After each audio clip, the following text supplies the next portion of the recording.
After we do them in class, I will post them on June18, just so you have, in case you want to look at it again. I'll take these back, and if there's any others I didn't look at, and put them in the grade book, and then I'll just bring them back as a pile, so if you want yours, you can come up and dig it out and find it. Okay, so to jump back into fertilization, this ties in together that theme I said to think about here, what is to accomplish for the embryo. So it is bringing a single sperm and a single egg together to make a new individual. We didn't hear about this so much in sea urchin, but when we talk about frog, you'll see that where the sperm fuses, a particular location, can sometimes be a piece of information for that new individual. In the frog, it actually says this side is going to be the future ventral side, future belly side of the frog embryo. So not so much true with sea urchin, but different organisms do it different ways.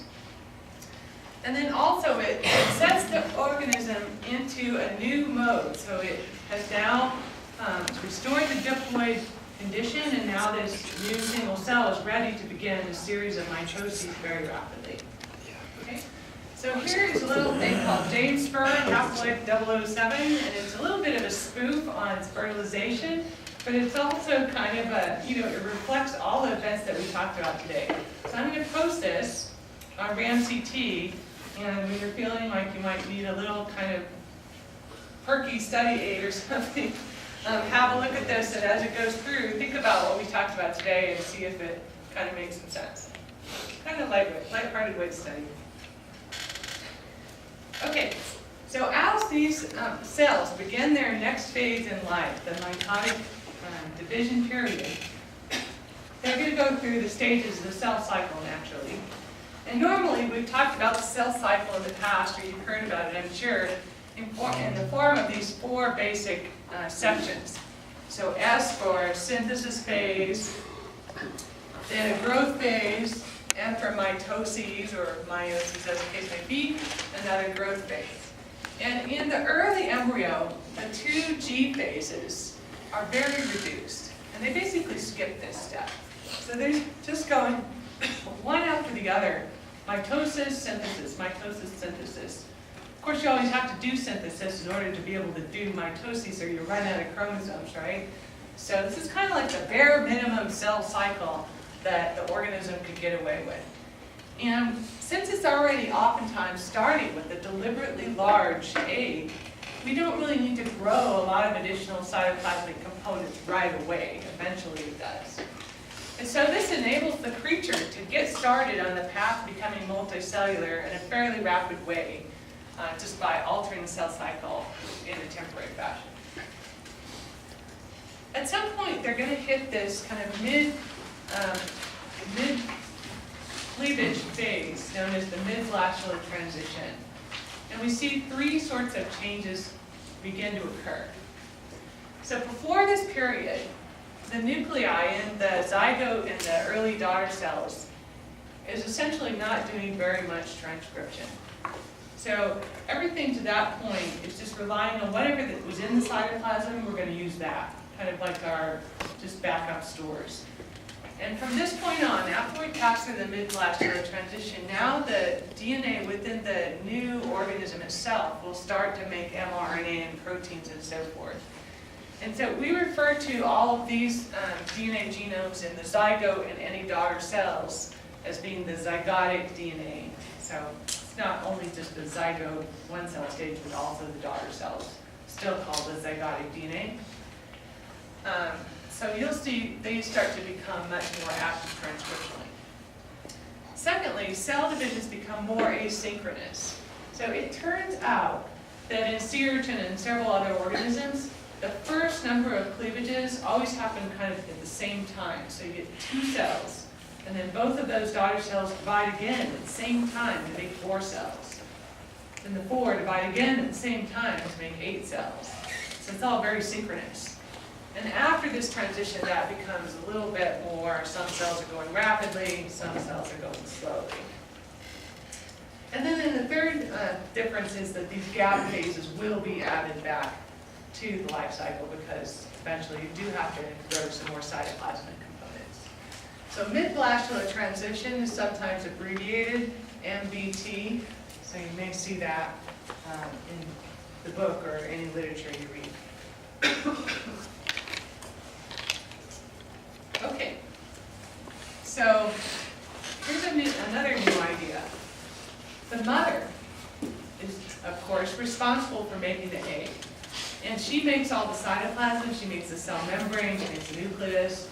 And in fact, she could make a number of different components, such as mRNAs and proteins, and basically load up that egg with a nice, rich source of factors that could contribute to its survival in early life. And so these factors, these mRNAs or proteins, are just called maternal factors. And they're going to gradually be used up by the embryo before the mid-blastular transition. So the embryo is relying on those things before it turns on its own genome and it can replace them itself and kind of keep going. So in the case of an organism like the worm, here we have a number of different cells, initially 2 cells, 4 cells, 8 cells, 16 cells. And initially that organism is relying almost entirely on the maternal components and not having any zygotic transcription. And then the mid-blastular transition happens right about here, and then from that point on, now they start to transcribe their own mRNAs. So there's a sort of a switch over. Okay? So this is the case for sea urchins, for frogs, for the worm, and especially for a lot of invertebrate creatures. But it's a little bit different situation for humans. So here's mammals, where 2, 4, 8, 16 cells. They go through the mid-blastular transition essentially immediately. So they are not, in fact, relying on maternal components very extensively. There are a few examples that we know of, but it's very rapid that the zygotic genome becomes active and starts to transcribe. So it's just a different plan or way of getting the job done. Any questions on that? Okay, great. So now we're heading into the next lecture, Lecture 4, which is all about cleavage. And one of the things here is that cleavage matters more than you might think. Again, you can think of this in terms of what will cleavage accomplish for this embryo, specifically. And on the one hand, this is kind of obvious, but on the other hand, there may be more to it than you initially think. So there are some factors that influence how the newly fertilized zygote is going to cleave. And one of these is yolk. So yolk are these lipid-rich components. There's a lot of factors in there, lipids, and glycoproteins, and other nourishing things that the embryo may need to survive. And different types of animals have different amounts of yolk. Any zygote that has a large amount of yolk in it is going to have a difficulty to form a cleavage or separation through that really dense yolky material. So that will be a factor in how it divides. Secondly, think about the angle of the mitotic spindle. So this could be oriented in a number of different planes within this sphere-shaped cell. And the cleavage is going to occur, right down the middle between this spindle. So however that spindle happens to be oriented is going to influence which particular portion of cytoplasm ends up in which daughter cell. So in this example here, we'll have this cytoplasm in one cell and this cytoplasm in one cell. But if this had been rotated, you'd see a different way of dividing that same cytoplasm. Okay? Now that doesn't matter if the cytoplasm is uniform, but if there's some special factor over in one little corner of the cytoplasm, then how you divide it up could make a difference. Okay? So the angle and the placement of the mitotic spindle. If the mitotic spindle is right in the middle, you'll get 2 equally sized daughter cells. But if it's sort of shifted off over to one side of the cell, then one cell might be smaller and the other daughter cell will be larger.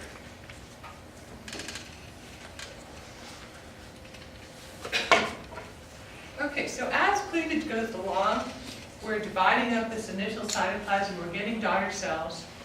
And remember last time we talked about the idea idea of cell fate. And the question is, where does cell fate come from? And how early is it established? And how do these cells, quote unquote, know what they're supposed to be? And how does this all sort out? So a sort of logical approach to this is to be able to, say, track and watch what these cells eventually become. So if you start out with a one-celled embryo and you watch it divide into two, you can keep track of blastomere number 1 over here and what types of daughter cells it gave rise to. You can see if lineage is a factor in the way that cell fate is established. So that's sort of the idea behind the fate map. It's sort of like a family tree for cells, and keeping track of where they came from, where they go, how many kids they had, and what those kids did in life. Well, instead of kids, it's cells. So starting out from zygotes, we're going to get, or one zygote will get different types of cells, and then some of them will have different kinds of fates represented here by different colors. And the 3 basic key categories of cell fates to start out with are the ectoderm, mesoderm, and endoderm. And there's kind of a convention in the field that everything that is ectoderm we discolor it blue. Everything that's mesoderm you'll see in red, and everything in endoderm is in yellow. And that can be kind of handy for sort of mentally keeping track. What is this tissue and where did it come from? Okay. So this type of plan here is called a fate map because we're just watching and tracking where these fates come from in the organism. So there are different ways that you could divide a cell into 2 daughter cells. The meridional is more of a pole-to-pole type division, a vertical division from the North Pole to South Pole. Or in the case of organisms, we refer to this as the animal pole and the vegetal pole. If the organism has yolk, the vegetal pole is the place where most of the yolk is within that cell. And the animal pole is the opposite side where there's the least yolk. Usually, I think that's generally true. So you'll see the terms animal pole and vegetal pole pop up when we talk about frogs because they have a very yolky portion of the cell and then one region that's a little bit less yolky. Okay, you could also slice this equatorially, so down in a horizontal plane through the middle. So starting out with one egg, you could do different combinations of, meridional and equatorial and divide up this cytoplasm sequentially as time goes by. So I want to look at here some different examples of how different organisms do this and sort of what the consequences are down the line depending on how you decide to initially divide up the cytoplasm. And we'll start with the sea urchin, which is an invertebrate, it's an echinoderm marine organism course, and introduce a few terms to describe what is going on here. So holoblastic, holo refers to the whole thing. Blastic, B-L-A-S-T, blast, that's a term or a suffix that refers to cell. So holoblastic is a cleavage that does bisect the entire cell.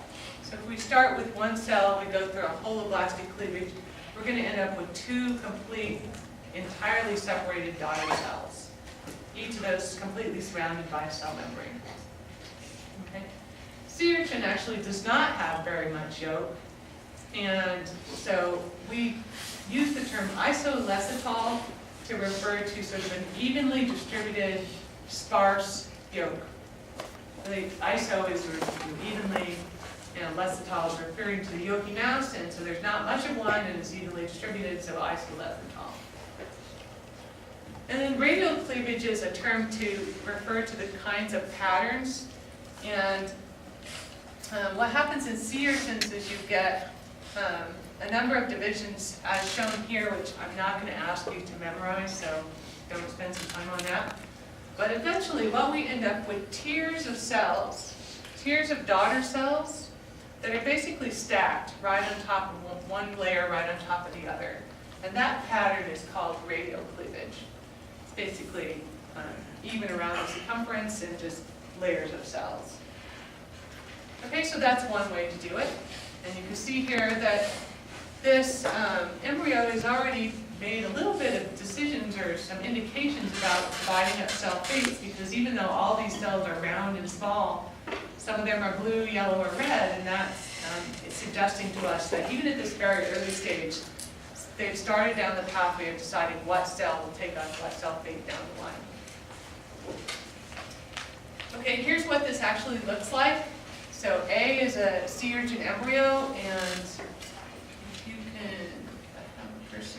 can, so really faintly right here, if you can see this outer layer of a membrane, that's the fertilization membrane. It is lifted off of the plasma membrane, and now there's a separation in there, and that space is filled with a pilot layer. What happens to the fertilization membrane? The fertilization membrane stays there. Okay. Yeah. So it's a glycoprotein kind of layer. It's not really a plasma membrane. So it just stays around there and continues to surround the entire sea urchin embryo. And meanwhile, that inner zygote is going to go through cell division and fertilization. So does it expand as the zygote expands? Yeah, a little bit. You know, it can expand a little bit. Okay. So in fact, you can still see it at B, the fertilization membrane around the two daughter cells. So blastomere.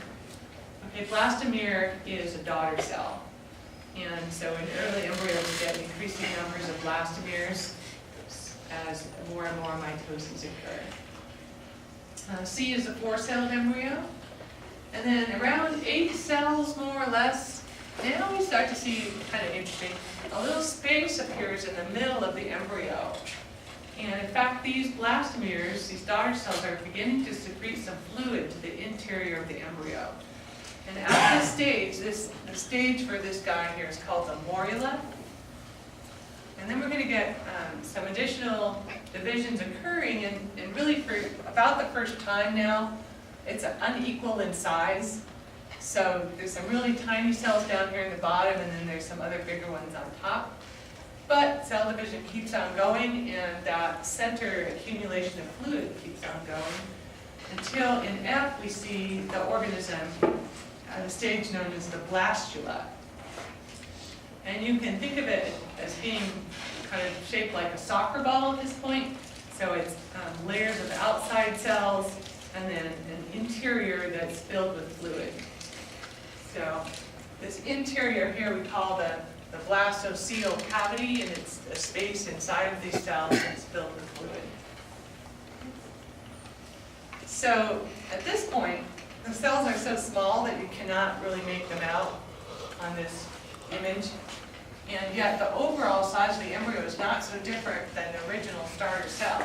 So when I was talking about a deliberately large starter cell that just went through, tons of mitoses without regrowing, and you can really see that's the case here in the blastula. It now has a few hundred cells, but overall it's not really any larger than the starter's situation.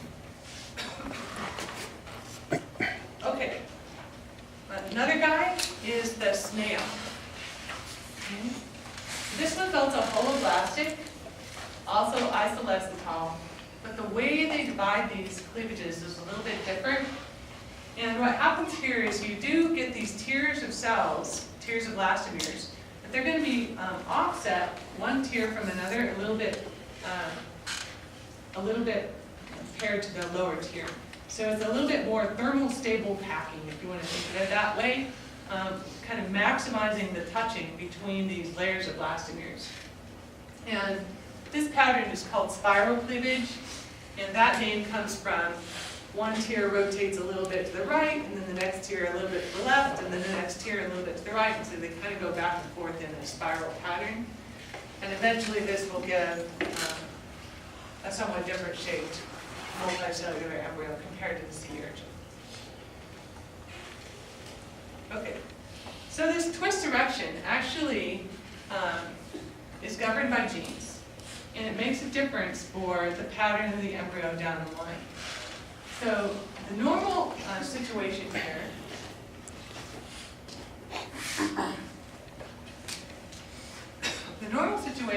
is the clockwise or rightward orientation of the second tier of blastomeres relative to the underlying tier. So you can see this top group of 4 shifted rightward a little bit compared to the lower tier, and rightward or in a clockwise direction. If you start out the cleavage pattern in that way, when you get to the adult, you'll have this orientation known as dextral, where the opening of the shell of the snail is on the right-hand side. If you change early in embryo development the shifting of that tier of blastomeres so that it goes in a counterclockwise direction instead of the clockwise, everything divides normally in terms of size of cells, numbers of cells, and all that. But just that one little change at the very beginning gives you a mirror image for the adult snail with the opening occurring on the left-hand side, the sinistral side. And it turns out that this is actually, this choice in the way to divide is driven by a gene product. And it's active here in the snail embryo at a really early stage. And so let's take a little, couple minutes to look at this gene product and think about what's going on here and how it works. Because I told you that initially there's not a lot of transcription going on from the blastomere cells at this early stage. Okay, so the name of the gene that controls this cleavage pattern is called D, and it's for a dextral factor because it promotes that dextral phenotype. And if you have a wild type allele, that's the big D, and so because these are diploid, in most cases you would have a big D situation. But in the mutant, we indicate this by little d. So if we did this cross, big D female by little d male, we would get big D, little d offspring. That's the only choice. It's one gamete from dad, one gamete from female. And all of those, if you look phenotypically at them, would go in the clockwise direction. Okay? If we reverse the sexes, we do the same cross, but we just switch who is the mom and who is the dad. Surprisingly, we get this result. Everything is counterclockwise. And if we do 2 heterozygotes together, we get the 1 to 2 to 1 ratio. But phenotypically, everybody's all clockwise. Now, if you're taking genetics, or if you remember back to the monohybrid cross, this is probably not making any sense at all because that's not what you would have predicted. You would have predicted that anybody who had the big D should show the wild type phenotype or the dextral phenotype, and that is not the case here. So the guy who figured this out is a classical developmental biologist named Alfred Sturtevant from 1925. And what he actually figured out is that it is the genotype of the mother that is making this decision about what the phenotype of the progeny will be. Okay? So the mother is making the eggs. And the mother is putting all these factors in the egg, and the egg is relying on these factors early in development. And so the genotype of the mother is important for making those factors and for influencing the cleavage pattern. So now if you look back at the cross and you only pay attention to the genotype of the mother, now it